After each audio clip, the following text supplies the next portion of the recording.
Now consider the IUPAC system of nomenclature of cyclic compounds. Consider the first example given. The IUPAC name of the compound is cyclopentane. It is cyclic with 5 carbon atoms. So the name of the compound is cyclopentane. Now consider the next example given. Its IUPAC name is 1-methyl 3-propyl cyclohexane.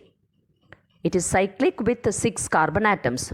So the compound is cyclohexane. And when we number the carbon atoms, we will be able to find that methyl group is attached to the first carbon and propyl group is attached to the third carbon.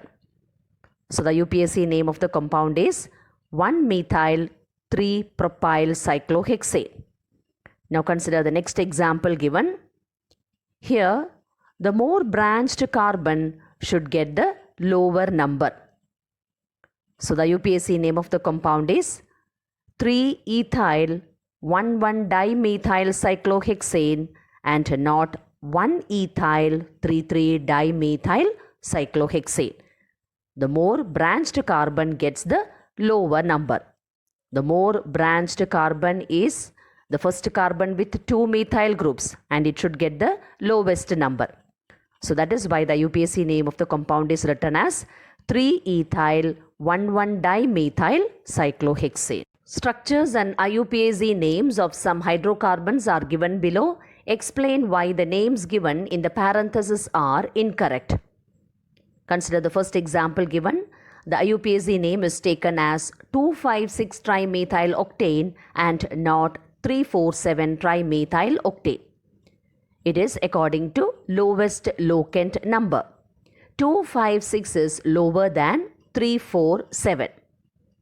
We know that in this compound the longest hydrocarbon chain is with 8 carbon atoms. The carbon atoms can be numbered either from left to right or from right to left. So if we number the longest hydrocarbon chain, that is with 8 carbon atoms, and if we start numbering the carbon atoms from left to right, we will get the name of the compound as 2,5,6-trimethyl octane. But if we start numbering the carbon atoms from right to left, then we get the name of the compound as 3,4,6,3,4,7-trimethyl octane.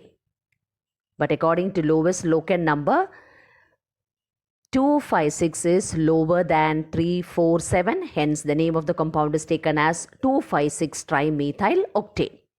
Now, consider the second example given. Here, the IUPAC name of the compound is taken as 3-ethyl 5-methyl heptane. And it is not 5-ethyl 3-methyl heptane. It is because in this case the substituents are in equivalent position. In this case the two substituents are, one is methyl and the other is ethyl, and these two substituents are in equivalent position. So lower number is given to the one that comes first in the name according to alphabetical order.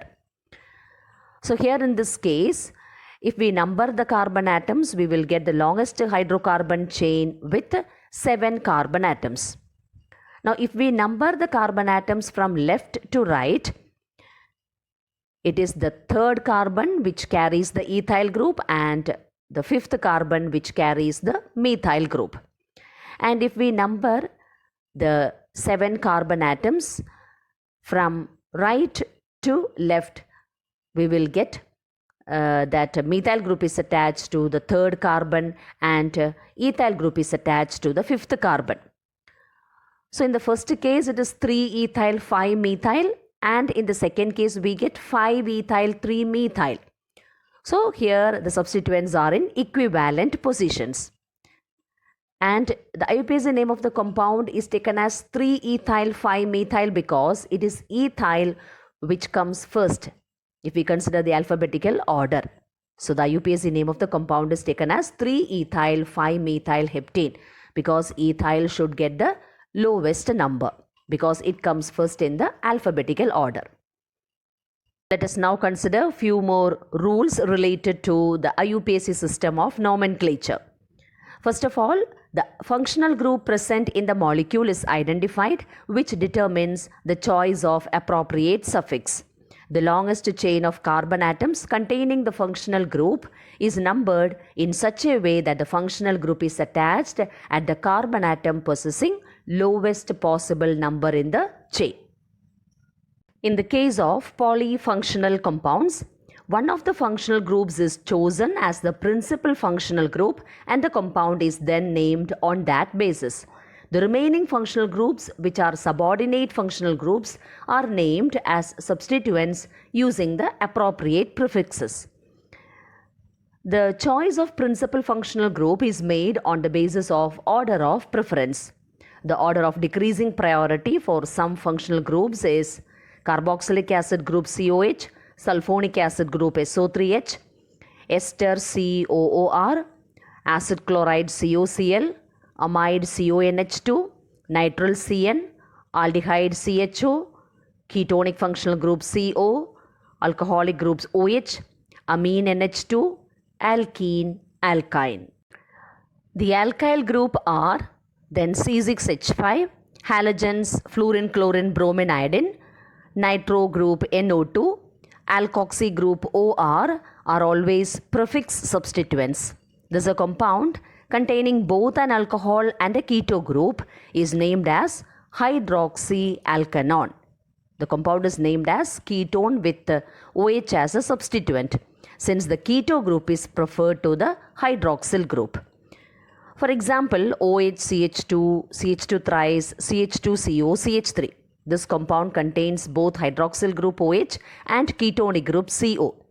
So the name of the compound is 7-hydroxyheptane-2-on and it is not named as 2-oxoheptane-7-ol. The compound is not named as alcohol, but it should be named as ketone.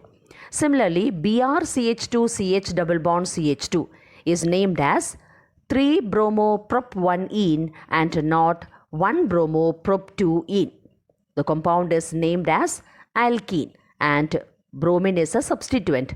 So it is named as 3-bromoprop-1-ene and it is not named as 1-bromoprop-2-ene.